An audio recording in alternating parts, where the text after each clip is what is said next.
संस्कृत पढ़ी होगी छठी सातवीं क्लास में आपने, और अंग्रेजी में तो सब मास्टर हैं ही। बाकी हिंदी बोलते हैं तो समझेंगे। टू इंग्लिश, द्वि संस्कृत, थ्री इंग्लिश, त्र संस्कृत, सेवन इंग्लिश, सप्त संस्कृत। इत्तेफाक हो सकता है, एक जैसा सा लग रहा है। डॉटर इंग्लिश, दुहित्र संस्कृत, फादर इंग्लिश, पितृ संस्कृत, मदर इंग्लिश, मातृ संस्कृत। आप सोच रहे होंगे क्या रिश्ता है, दोनों एक जैसे तरीके से ही बोले जा रहे हैं शब्द। ऐसे बहुत से शब्द हैं जो अंग्रेजी में भी हैं और संस्कृत में भी हैं। ऐसे बहुत से शब्द हैं जो अंग्रेजी, संस्कृत और जर्मन और फ्रेंच भाषा में एक तरीके से बोले जाते हैं। इवन रशियन में भी।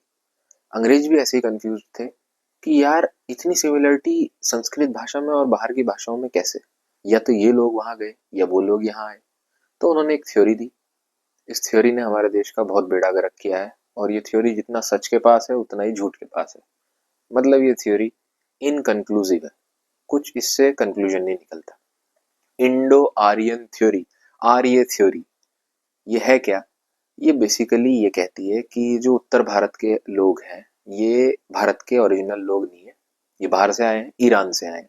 और ईरान में कहाँ से आए थे? सेंट्रल एशिया से। अब ये लोग घोड़े पे सवार होके कभी आए थे, हजारों हजार साल पहले, और इन्होंने यहाँ के ओरिजिनल लोगों को पीटा, मारा, कुछ को गुलाम बना लिया और बाकी को दक्षिण भारत में खदेड़ दिया।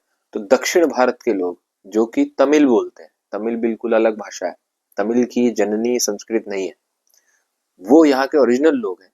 और नॉर्थ इंडियंस लोग बाहर से आए हैं। ये कुछ भी नहीं समझाएगी, कंफ्यूज कर देगी आपको, क्योंकि नई रिसर्चेज ने इस थ्योरी के धागे खोल दिए हैं।